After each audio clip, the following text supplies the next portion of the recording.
Welcome back from the networking session. Hope that you had a great time meeting some fellow ops professionals. I am so honored to kick off the first session, which is strategy versus operations. Should the strategic head wag the operations tail, or should the operations tail wag the strategic head?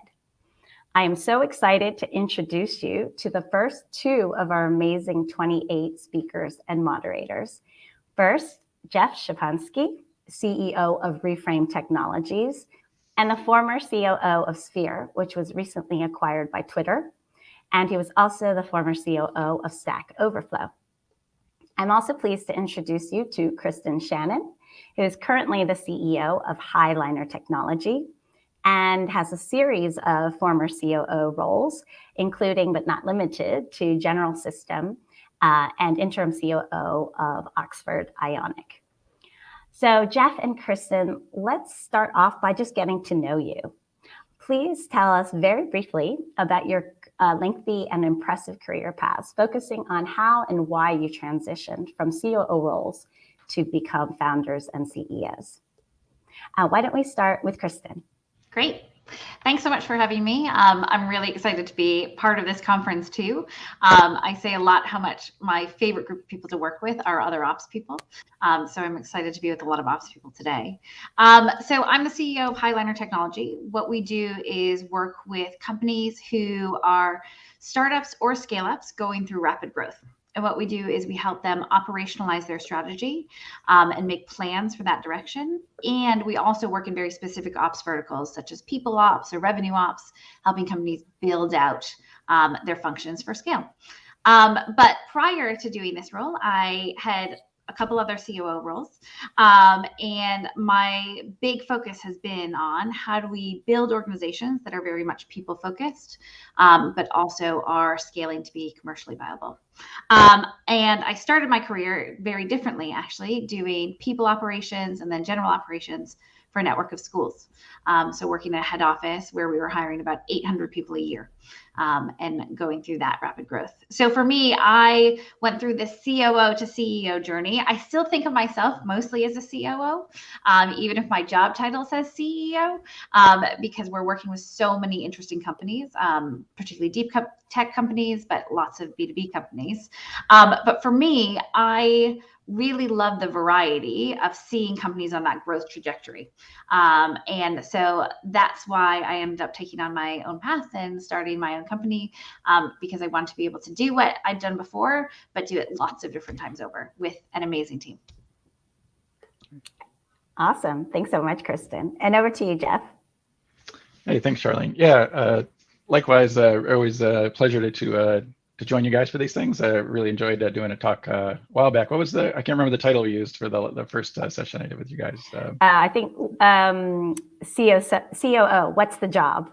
Oh yeah, what's the job? It's COO. What's the job? Yeah, so I guess we're sort of continuing that theme a little bit, maybe from a different angle this time. Anyway, yeah, everybody, this is Jeff Szczepanski. I'm Jeff Szczepanski. People usually call me Tall Jeff.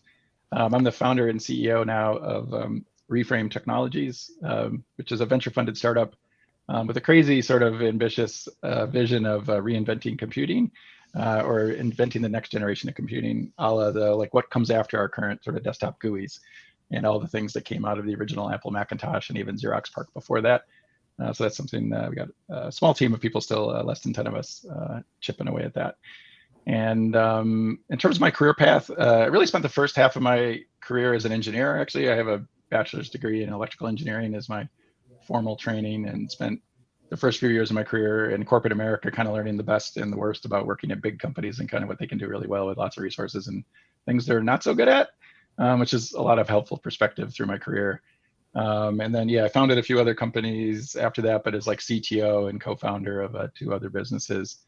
And Charlene, I think you were asking about, what caused me to go into the operations side. I think, I don't know if it was still fun, but I felt like I was maybe losing the challenge on the technical side. I was looking for something to really stretch myself in a completely different way. And a company called Stack Overflow, which I'm hoping at least a few of you have heard of or familiar with, is like Wikipedia for programmers. A very technical, programmer-driven company that was looking for somebody to figure out how to monetize their network. And so I joined Stack Overflow as employee number like 5 or something like that. There was a bunch of us that all started on the same day. after the initial site got launched. And my job was to spend almost about 8 years building Stack Overflow into a company from this great little community that programmers loved. And so it was sort of leveraging my technical background. I think the founder said they knew I wouldn't screw up the community because I was a programmer and had the engineering background and could figure out a way to make money on it. So yeah, that's what was really the core of my career in terms of like really building all the skills and like scared as hell actually starting the job, I think, with salespeople reporting to me. There's just a couple of salespeople on the team very shortly after we started that we inherited from another company. And it was quite a journey there to really figure out how to apply engineering knowledge to operational kind of stuff. So I've always taken a very systematic approach, which I think lends itself well to operational stuff. And so, as I said, I spent 8 years at Stack Overflow, and that company exited as well last year. It was a good year for exits in our family and associates. Stack Overflow was acquired by Prosus last year. I had left before we had hit the exit. I left after the Series D funding, kind of realizing that wasn't going to run it all the way going public, I think, and was, again, looking for another challenge. So I went to a company called Culture Trip, which was a great little company. I don't know if you guys have heard of it. There's a website for like travel content and stuff like that. And I came in as the first COO, trying to take a company that operated like it had maybe 20 people in it, but had 300 already at the point that I started. And I ran through that. And then, as Charlene had mentioned, after Culture Trip, I was at Sphere, and we recently sold that to Twitter. And that was a whole nother way to kind of stretch, because it was taking really the best of all my background, trying to figure out how to take a complex product of social networks and all the stuff that I learned at Stack Overflow and combine it with sort of business monetization and operational stuff to build the type of product they were doing. And so anyway, that's kind of how I got here. I was joking with Kristen, I think when we were talking the other day, getting prepped, how did I end up in the CEO role? I said, well, nobody really gave me that job. I had to start a company and make myself the CEO. So that's where I kind of got to that. And it's been a really natural evolution, I think, just in all the different things that we'll probably talk about here a little bit of dealing with founders and CEOs as chief operating officers and how this all comes together. I don't get to blame anybody anymore except the guy in the mirror. So that's kind of where I'm at now. I love it. Oh, thank you so much, Jeff and Kristen. It's amazing, your career paths. And I think for all of the COOs like myself out there, there is life after COO. So you could continue being a COO, but you could also start your own company. And here's living proof, all three of us. Okay, so to kick it off, I think it's helpful to define the roles in this debate. And you'll see this occurring throughout our conference, where we're having different ops leaders who, yes, are passionate about operations, but intentionally taking different sides of the podium, so to speak. So to define some roles, Kristen is going to be representing kind of leading with execution. So kind of the, operations, for lack of a better phrase, saying kind of a bottom up. And then Jeff is going to represent leading with strategy. So kind of, the top down approach. It's just coincidence. All three of us are Americans. Sorry to all of our UK and Europe based community members. But Jeff's going to represent New York, a la Yankees, and Kristen will be representing the Boston Red Sox. They left their caps at home, so bear with us. So to kick it off, let's do some definitions, because strategy and operations are pretty large terms. So Jeff, could you just briefly, how do you define strategy? And then Kristen, I'll ask you to kind of define operations. Okay. So it's always a fun one to kind of break down into pieces. The short version of this, I would say, is, the essence of strategy. If we think about strategy versus execution, maybe without spoiling the thunder on the other half of this, it's, it's in this idea that we need to realize that there's not 100% certainty in what we're trying to accomplish. And so that, you can think of strategy as most generically a plan or a system for dealing with risks or unknowns in a systematic way. And I think for me, that's sort of the most generalized version of it. We could probably add a little bit more color to that and say, it's sort of a plan for achieving our goals without getting into the exact execution details, you might say. So there's like an abstraction of a generalized way to attack and deal with risk over time. Great. Kristen. Yeah. So tackle operations. Yeah, the way I think about it, and I'm going to do the same thing as Jeff and do both at the same time, because they are so hand in hand. And I also think it's really interesting. We talk a lot with a lot of different companies that we're working with about like setting strategy and then operationalizing strategy. And so much of it is kind of this dual linking part together in the middle. So I feel like a lot of the answers today, we always want to be in the middle. But Charlene has done a very good job of keeping us on each side. So you'll get the more extreme version of each, so that to help you come to your own middle. But for me, strategy at the like highest level is where you're headed. Like where are you actually going to go and why are you headed in that direction? Whereas the operations piece and the execution piece is how you do it. So what are the steps that you're going to take to do it, but what are the systems you're going to take to do it? What's the team going to look like to do it? But to me, I think of it as like the how things are actually going to happen. Awesome. Okay, well, let's dig into this. So all ops people, we love the word accountability. Who's responsible? Who's accountable? So to kick off the debate, who actually owns strategy? Is it the CEO? Is it the COO? Is it the extended leadership team? You know, I don't know who wants to kick this off, but I'd love to hear how you see who owns strategy. Oh, Kristen, go ahead. So you can go Okay, first. so I think whether it's, so from the execution side, I do think the COO should be the one owning strategy for a couple reasons. One, I think the COO needs to, and the operations side of the business needs to drive the cadence of strategy. So I think there is an operational piece of strategy, which is when we do it, how we do it, what is like the motion that we're going to continuously follow to do it. And to me, that is COO and that is operations. I also think if you leave strategy just in the visionary side, which can sometimes be the CEO or board level side, you miss a lot of the information you need to actually make the right informed decisions. So you're not getting the bottom up information, but you're also not setting clearly. You can pick where you want to go, but if it doesn't match with reality, it doesn't matter. So I'm a big believer that CEO leads because they're operations leads because they have all the base where we are, as well as the cadence to set where we're headed. And I think it's really important for the COO to hold the pen when you're writing that strategy, so that it isn't just a brainstorm or big ideas, that it's very much about what's the actual plan to get there. Nice. Yeah, good description. Yeah, I like all that. I couldn't debate anything. But we're not supposed to agree. I know. Yeah, I'm just gonna, on this one, I think I have to add more color. So I'm just going to try to like fill in some things that I kind of think about. You're supposed to be frenemies. There's probably a good television commercial in like Boston and New York Yankees coming together, you know, some kind of heartwarming Christmas ad or something. Yeah. Anyway, I think like, so what do I want to say here? I think the first thing is, I mean, the original question, I think, is you teed it up, Charlene, is just like, who's ultimately responsible and or accountable for strategy. I think the first, maybe it's almost like a piece of advice or thinking around this is that it's really important to decide. And if we look at this historically, in other words, I don't think it necessarily has to be in one place, but this needs to be super clear. And I guess kind of to what I would think of as the essence of the COO role is that the COO needs to take accountability for working out the RACI matrix, if you will, who's responsible, accountable, consulted, and involved in what decisions around strategy is really important. Now, who actually fills those roles is a little less important. And I think if we look at this from a historical perspective, the evolution of the whole C-suite really, and this is something I actually talked about in that last talk about, what is the role of COO?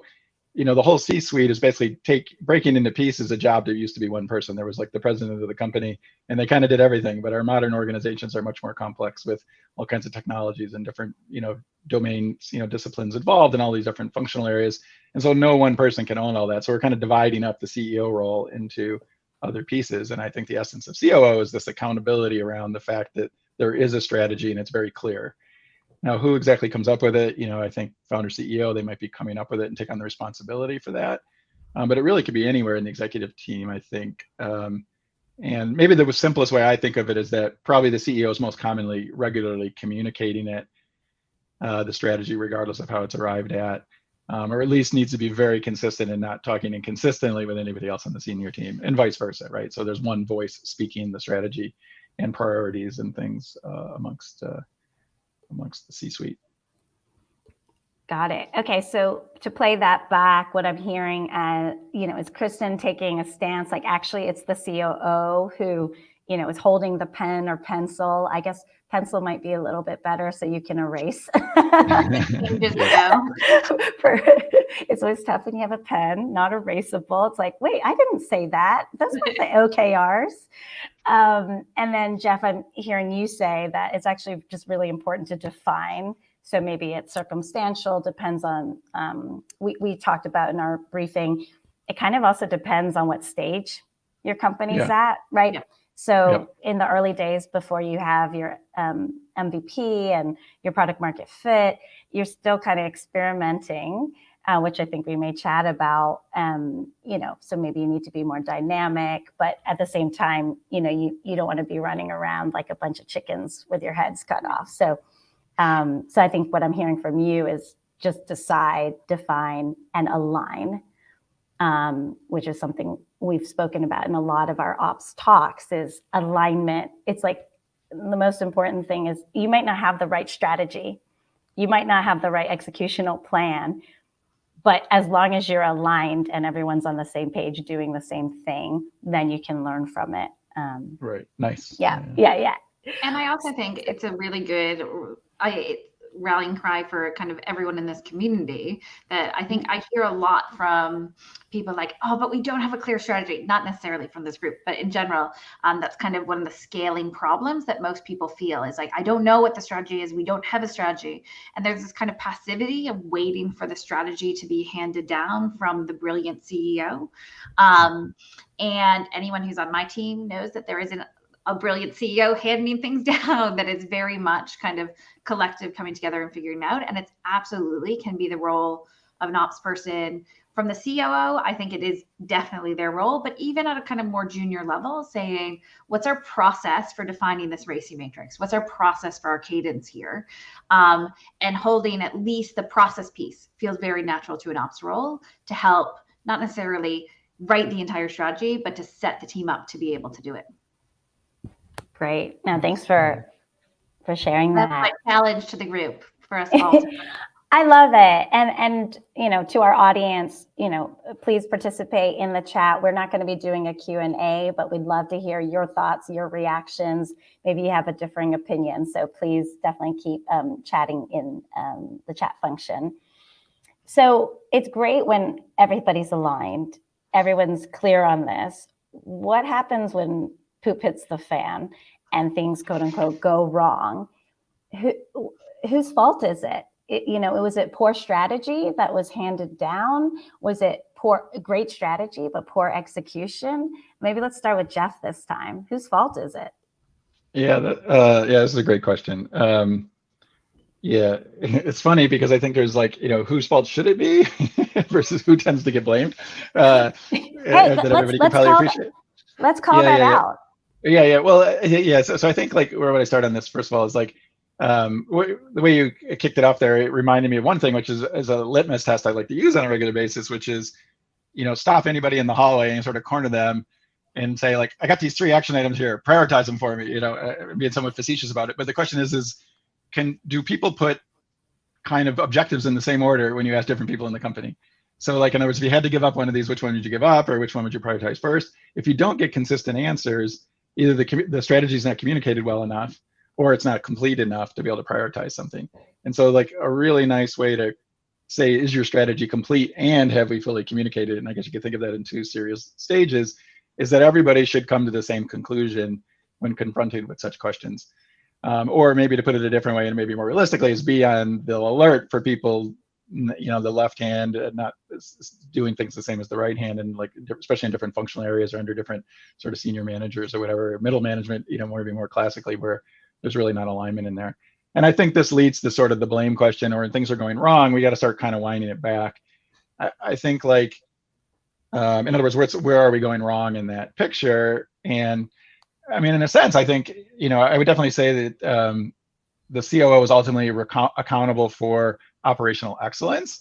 And I think if we're not executing well and there is breakdowns in this, certainly the COO is probably at least accountable, if not also responsible for fixing this problem when you have things like that. So I think, ultimately the organization not executing well is a COO failure.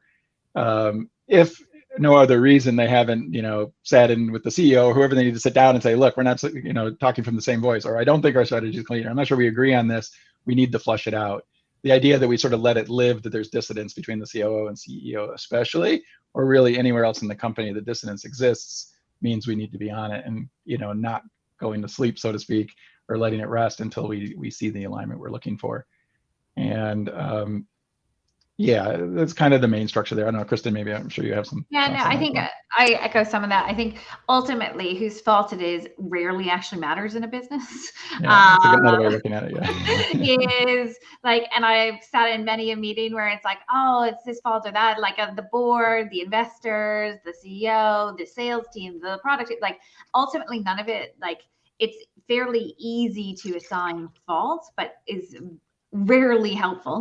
So I think when I think about it, it is actually back to accountability and responsibility. We do love Oracy around the ops world, and I really do. Is a lot of it does come back to the ops role, though. Of rarely will it be your fault, but always it will be your responsibility. And it's your responsibility at the very least to figure out where the challenges are, and not from a like this person did this, but from a like what is not working, and come up with that plan of execution to get to a better solution. And I think that's a really hard space to live in, because kind of that radical responsibility that you're always taking is a lot of pressure. But is the right mindset to have. So finding kind of ways to share the pressure of that while still having the problem solving mindset around it, I think is really important. So sharing that pressure with your CEO or other members of your team is really helpful. But everyone attacking it from that mindset, I think is absolutely necessary. Love it. And yeah, I was being particularly kind of facetious, saying like, whose fault is it? Let's play the blame game. But it is really important to realize, like, especially in a startup, this is a team game, right? So everyone's got their role to play. But I think it is really helpful to to think about how do we influence, and the audience. Here's a kind of sneak preview. Later in the conference, we'll have an organizational performance debate. And, often we as COOs are accountable for overall organizational performance, but yet we may not manage, say, engineering and product. So how do we influence the functions that don't report into us when they're absolutely mission critical to the success of our businesses? So stay tuned for that. This theme will arise again.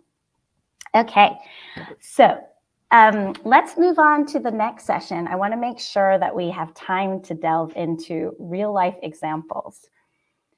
Martin Luther King Jr. said that power without love is reckless and abusive, and love without power is sentimental and anemic. And at the risk of sounding trite, could we swap words and say operations without strategy is reckless and abusive, and strategy without operations is sentimental and anemic? So, Kristen, I'm going to hand it off to you. Could you give your best lived example in your many experiences of a time when you felt it was more effective to focus on operational experimentation and use bottom-up data to guide overall company strategy? Yeah, definitely.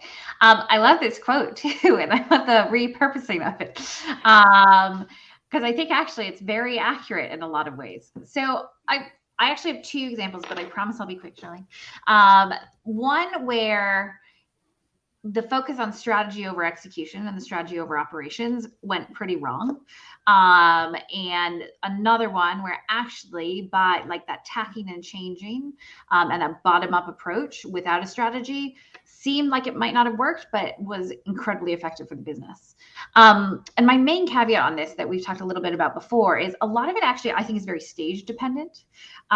So what I would like, the examples I'm going to give are fairly early stage businesses who have some product market fit, but maybe not full product market fit at the point kind of these stories. And that's why it was less effective for them to have the like top down strategy opposed to the bottom up. So I think one time that an experience I've had of when it didn't work out as well as we wanted was we were very clear, and from the board level and from the executive team level, super experienced exec team, really experienced board, a lot of really clear ideas about what we should be doing from how we should be selling our product. So it's a B2B product, sold B2B, but also into government. And there was a really clear sales strategy where we were going to start at kind of the biggest, most challenging, hardest customers to prove out our use cases. So not just kind of marquee clients, but clients that we thought were like, would have the hardest use case for our technology. And that would prove to everyone else that we could do anything if we could do that. We spent a lot of time on that strategy, and we worked hard to execute it. And I think we executed in some ways fairly well. So we had like a great sales team with a good sales motion going on. They were doing all the right things executionally from a process perspective, but the traction just wasn't there. And ultimately, and this is, I did not rectify this fast enough. I wish I had seen it faster, that we didn't have the product market fit we thought we had, was our fundamental problem. So we had jumped to a revenue strategy for something post product market fit without evaluating if we had product market fit. And so for me, like, we were executing brilliantly on this type of strategy when we didn't have the product behind it. So that's a time where I wish we had just been way more bottom-up product focused. And kind of the flip side of where I've seen a business do that really well is business at deep tech company. So lots of patent technology, focus on biometrics. And they had one very solid use case that they had a few kind of core customers in. And the exec team were classic, like 0 to 1 founders, like, try this, now try that, let's try this, let's go here, let's go there. And that felt like they had a lack of strategy and a lot of stress as the company grew. But ultimately, it helped them open up 3 new verticals, which is actually where their original use case wasn't where the majority of their revenue came from. So that kind of tacking and changing based on what they were seeing in the market and being able to change their technology to different use cases in different markets meant that they like significantly double their revenue.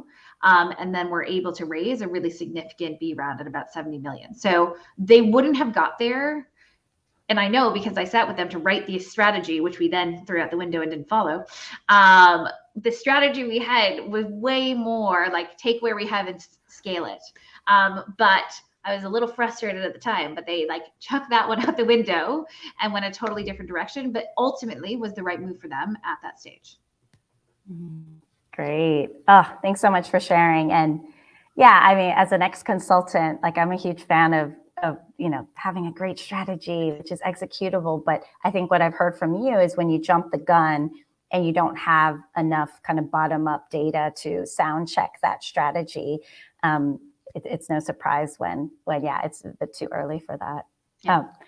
But let's hear, Jeff, I don't know if you want to react to that, or maybe you could move on to share your best lived example of a time when it was more effective to start with strategy and then execute top down.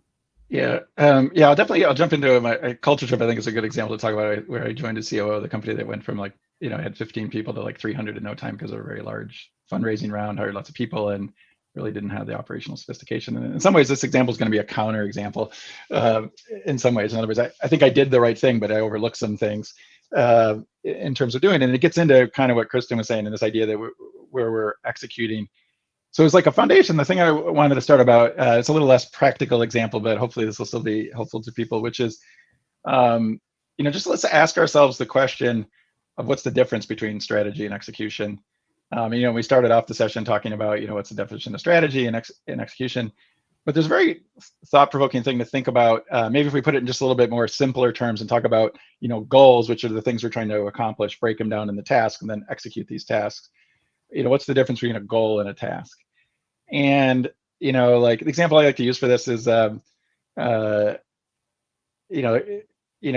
maybe as adults, we would think of tying our shoes, clearly a task, right? We don't have to have like a mass strategy to just go tie our shoes, right?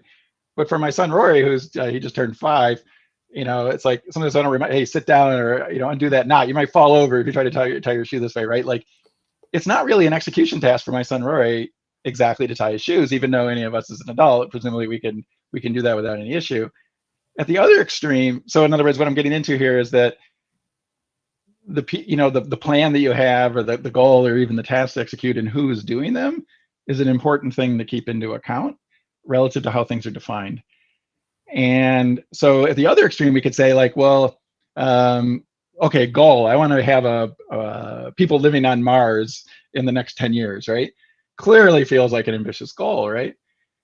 On the other hand, if I'm talking to Elon Musk and I say, hey, Elon, it's like, I want to be in Mars by 2032 or something like that. And he's like, Jeff, give me 30 billion, I'm on it, we'll be there. It's a task at some level. I mean, I'm taking this extreme for me to assign Elon Musk to put us on Mars in 10 years. Now, in practice, it's not going to be quite that simple, but we can see there's a lot of other things in between where what's a task and what's a goal here, and what we're trying to accomplish, and what needs a strategy and what can just be executed is not so clear here. And so what we're really looking to come up with is a system for adapting. How do we decide how much of a plan we need? Because I'm going to claim that when we execute something, and there's a lot of good excuses I hear about this as a CEO now, you know what I mean? Like, or even a CEO, just talking to different people, advising and stuff, where, oh my gosh, we don't have time to do that. We got to, sell these things or do these things. And the only thing I like to say in there is like, well, you're taking a strategy on by making some assumptions, implicit or explicitly, and deciding to execute. That's a strategy. Is it a good one for the circumstances or not? And so we're always strategizing and we're always executing. It's a question of how we think about the labels on these, and whether the risk and the rewards and the profile for what we're doing around the assumptions are consistent or not to the risk we want to manage, or how deterministic it is for those people to do that thing, or us as a company to do that thing we want to accomplish. And so like organizational excellence is about becoming more and more execution oriented around very complex things to do them very efficiently. And exactly as Kristen was saying, this gets into the maturity of a company. And so the way I love to talk about this is we can have thought experiments, which is what we do when we develop a strategy.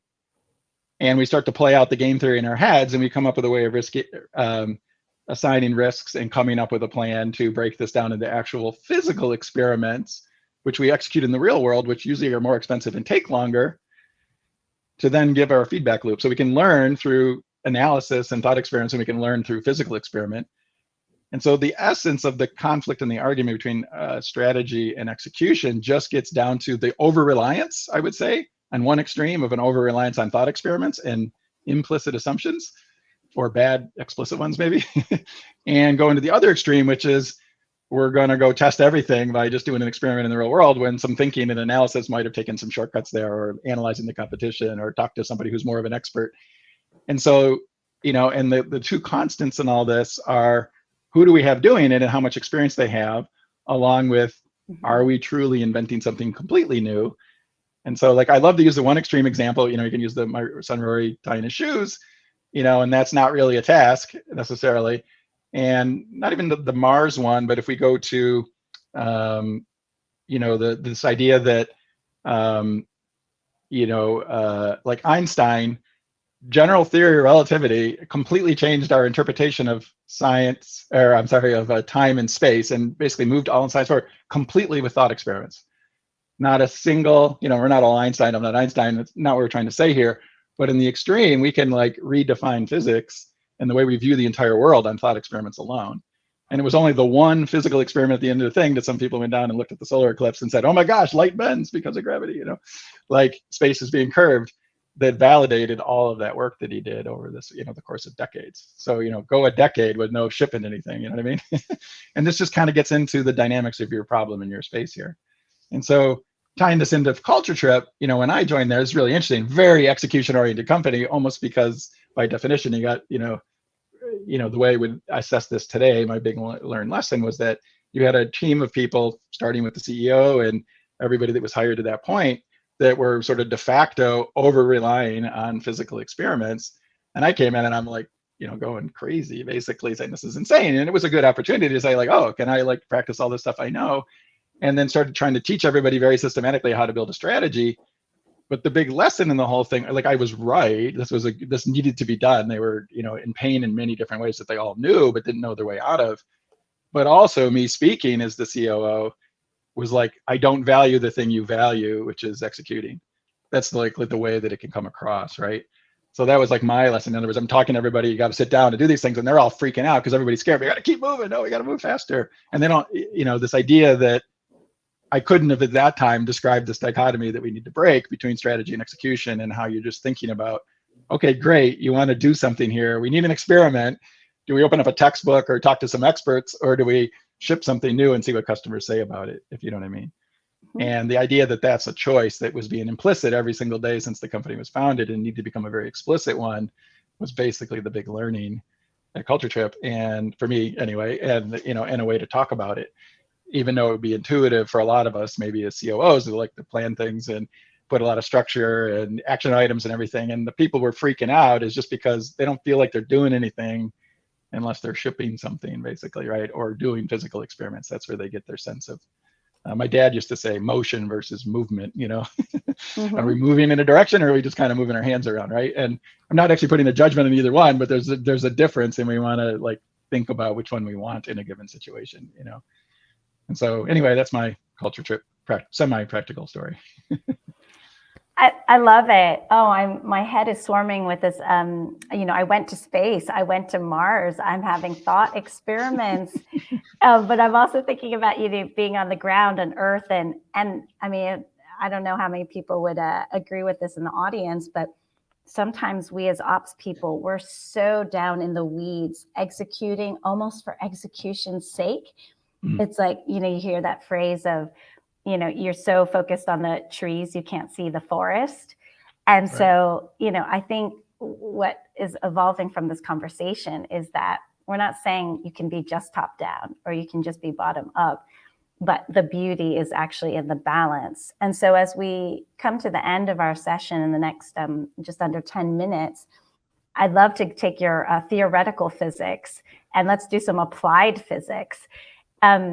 So as our audience is thinking about marrying strategy and operations and top down and bottom up, and I know this is going to be a tough one, but starting with Kristen and then maybe a quick one from Jeff, are there any frameworks for this prioritization? Like, what's the game theory? What's that decision-making tree look like to say, we've got our leadership founder goals, we've got VC investors breathing down our necks and looking for quarterly results. And, we have our employees saying, but we want to innovate and build this new feature. Like, we have all these different stakeholders coming top down, bottom up, left, right, diagonal. Where do you even start? Like, what's a framework or something to just navigate this matrix of decisions?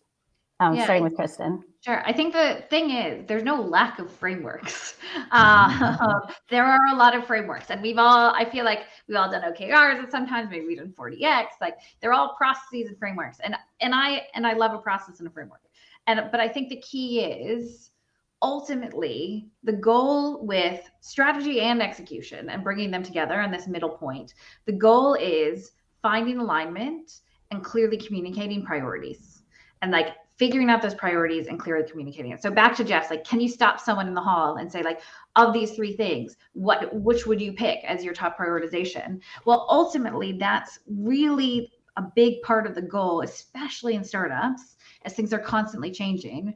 How are we communicating our priorities and communicating change within those priorities? So I like to do a very, very high level, super simple of like, where are we going long term? Why are we doing that? And then we get back into this, like, okay, so what is it going to take to get there? And then we go from like the very long term to the middle term to the annual, then to the quarter, to what we're actually doing. But for me, it's actually about the space and time to come together to have those conversations. And it's amazing the number of times you sit in the room to have those conversations, and the like assumed alignment that comes out are things that other people have never heard. So whether it's the CFO saying, well, like, of course we're heading to profitability in the next stage. Like, of course we're heading to, like, the product team saying, of course we're packaging these 3 products. And then you see other people in the room like scribbling down, being like, oh, of course it's this. So I think for me, it's like the most important framework is aligning and like setting accountability and responsibilities around it. So like saying really where are we headed, what are our steps to get there, and what's our accountability around that. So yeah, whether you then do that in an OKR format or different format, but like ultimately stepping back and be like, what are our priorities and how are we driving them? That's what matters. Nice. Awesome. That's good. That's good. Jeff, any quick frameworks or non-frameworks, just philosophies, guiding principles? Yeah, I mean, it's kind of funny, not to be a advertisement for Reframe, but in our whole idea of trying to invent the next generation of computing, this is really something we're actually focused on very much as an organization, and really trying to think about what are products and systems, not necessarily being agnostic to process. I think to Kristen's point, like in other words, what are the underlying, the term I would use, quality attributes of sort of productive work or more productive work, right? And like aligning people, I think as Kristen specifically mentioned, is definitely a key one. My vocabulary around this is like, actually even the tools and, what are we trying to do? And when we put that agenda down, we're trying to hold people to it, like what is it we're really aiming for in that? And I think like, or what's kind of going wrong when it's not going well, I guess to kind of do it the reverse way, is, it's easy to throw around expectations or have a mental model of certain expectations, but not really have agreements with other people. And so this is, I think, is usually what we mean when we sense or figure out that, team A is not aligned with team B, or person A and person B are not aligned. What we're really trying to do is what do we actually have an agreement on? Whether it's agreement on the exact definition of the goal and what the goal is, what's our common understanding of the reality. This gets in the GROW model that I like to use a lot. So goal is the first one. What's the goal? What's the common reality? What do we all take as to be the facts based on everybody's best information, and sort of succeed or fail based on those assumptions as a team using the best input. And then what do we want to do next? So what options do we have on the table? That's the O. And then the will is the last one. What are we actually going to do? Or does the responsible or accountable person actually, ordain as the path forward, making a clear decision, right? And so I guess if we're looking for a general framework, I would actually say, OKRs, because GROW is actually a coaching methodology for like teaching like sports coaches, or people like coach them in tennis and football and these various things. GROW was used by, was it Whitmore, I think is the book. Sorry, I can't remember the topic. I could recommend the book to you guys. We'll put it in the notes. But it talks about the GROW model, and it's really what's actually in common to all the processes. Well, we're all humans with certain types of cognitive biases and, fears and insights, intuitive insights that aren't just logical, but are still useful. Thinking fast and slow kind of thing, I guess, for another book reference. And so for me, I think the GROW model is like the common theme that's taking the human element into account is really always the place to start. And I think, again, to my culture trip story, that's the thing that, I actually didn't do as well as I thought. It was very intuitively obvious to me what we were supposed to do, or at least it felt like it to me. But it certainly, what I was speaking about was a foreign language. Either people just valued something different as a default place, especially under pressure, but also as humans, they just, gravitated to a different spot. And yeah, so I think GROW is always the best way to unwind that kind of stuff from the, sort of as the core.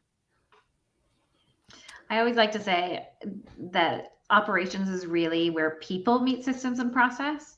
So nice. I really love that, like your model of how to think about strategy and execution is actually a people-focused model, how you think about people. Yeah, that's a good way to describe it, actually. Yeah. You're not supposed to agree with me. You're from Boston. I was like, but we're fighting. Well, it's so funny. I actually, was going to invite you to take off your metaphysical Red Sox and Yankees caps and, offer the audience, any, unite in giving the audience, key takeaways or advice. I think you've actually done that. And hopefully y'all can see how, Kristen and Jeff have taken different approaches, top down, bottom up, but have met in the middle. And I think where Kristen, wrapped up is saying, this is really like operations is people centric, and no framework, right. No racy matrix, no, Excel spreadsheet is going to help you as an ops leader. Like people and businesses aren't simple machines, right? They are highly complex. Strategy is complex. Operations is complex, especially in this crazy tech world, whether you're shipping, dangles or dongles, or you're putting people on Mars. So I think it's important to remember, like, actually, as you advance in your ops career, I think it becomes even more important that you focus on your EQ, your ability to influence, inspire, motivate, debate, challenge, even more so than the technical skills. Totally agree. 100%. See, we're all in agreement. We're all in agreement.